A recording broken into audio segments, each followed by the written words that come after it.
Hello and welcome back to another vlog. So today I'm sharing a day in my life and schools have now reopened. So finally I have some extra time on my hands and today I'm just sharing what I'm doing in those extra hours. I think routines do sound boring, but they make our life much more easier.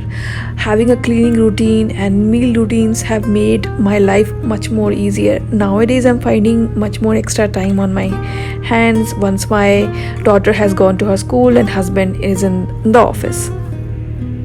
So every day after finishing the basic cleaning and breakfast, I do have 1 or 2 extra hours every day before my daughter comes back from her school.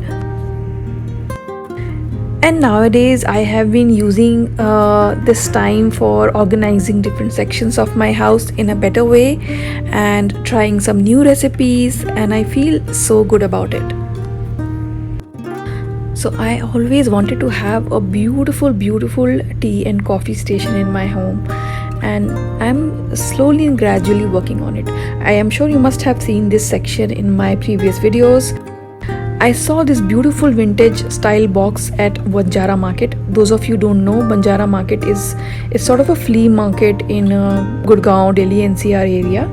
And I thought, why not keep my green tea bags and other tea bags here on my coffee station? It will look very nice, and I think I'm quite happy with it.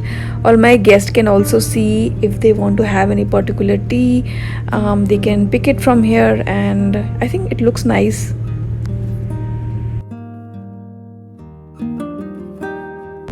I also have a small collection of dessert plates and bowls, and I have decided to also keep these plates in my tea and coffee section so that I can grab these small plates whenever I'm having any dessert with my coffee or chai, and I feel so nice looking at my small plate collection. They look so cute, right? And I love these colors, green, blues and pastel pink. These are some of my favorite colors. I have a small collection of different teas and masalas, and one day when I'm finally done setting this small tea and coffee section of mine, I will give you a detailed tour. These days I'm also trying to minimize wastage in my house, so I like to use everything in whatever way I can. So these days I'm also using all the stale breads. I collect 1 or 2 bunches of stale breads, and then I make bread crumbs out of it and store them in airtight jars so that I can use them whenever I feel like. For making the breadcrumbs, you can take all the stale breads you have and divide them in small parts so that they can be grinded easily. Now the consistency of the breadcrumbs is up to you. You can make a finer version or leave them a little bit coarse. It is up to you. Now you have to cook it on low heat until it turns brown or it turns crispy, and once it has cooled down, you can transfer it into an airtight jar and store it in your fridge. We use the homemade breadcrumb in omelets, different pakoras. Maybe I'll share one recipe with you guys one day.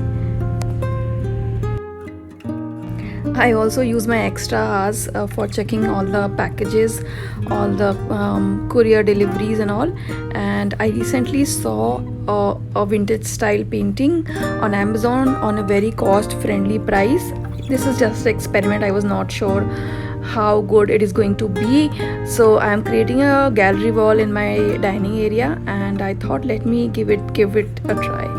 So this is a vintage style horse painting. It has a acrylic frame and it is white, very lightweight, so it is perfect for rental homes as well. So I think this looks decent. It has got all the hooks and everything, and this can be mixed with a heavier frame or good ones, so I think it looks decent for the price. Lately I'm also trying to make 1 or 2 homemade snacks every week for the family so that we don't have to rely on ready-made snacks. We try to avoid it as much as we can. So today I'm making this very delicious banana bread which is made from oats, and this has got no sugar, so it is completely guilt free and it is very yum. So basically we are making oats flour using regular oats, and I have made a powder out of it using a blender.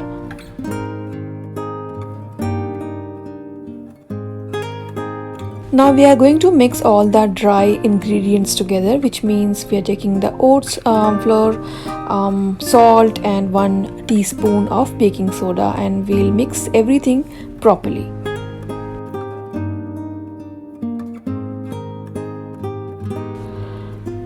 Now we are going to mash 2 overripe bananas, and this is one of the best ways to utilize all the overripe bananas. I always make sure that I'm using the bananas instead of throwing them in the dustbin.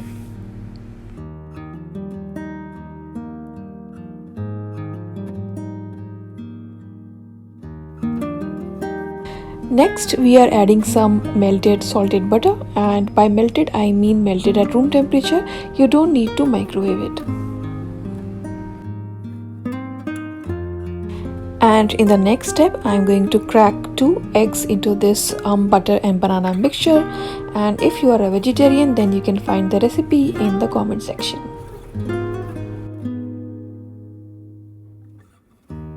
We are transferring this mixture into a slightly bigger bowl because we are going to add some more things.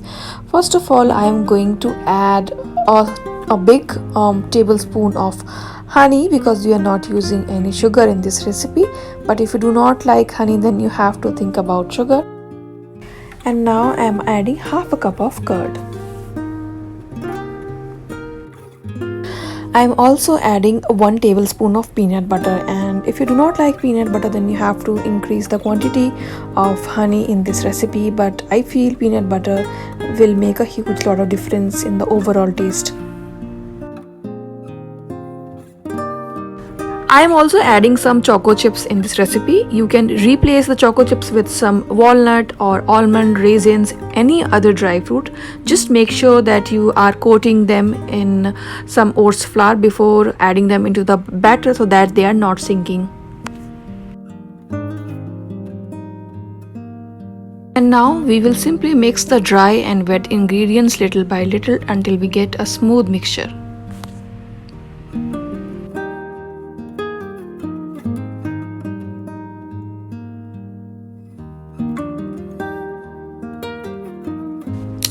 And lastly, we are going to transfer the batter into our bread pan. You can use any other tin available with you. This is my favorite pan for using for making tea cakes. Lastly, I am taking 1 more banana and dividing it into 2 parts, and I am going to simply add it on the top of our batter, and it is going to look very beautiful, and of course it will enhance the taste.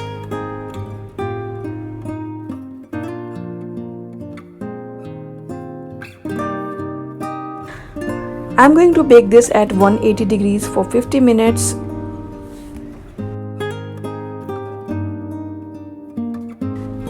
So while the banana bread is getting baked, I thought let me do some gardening while my daughter is asleep.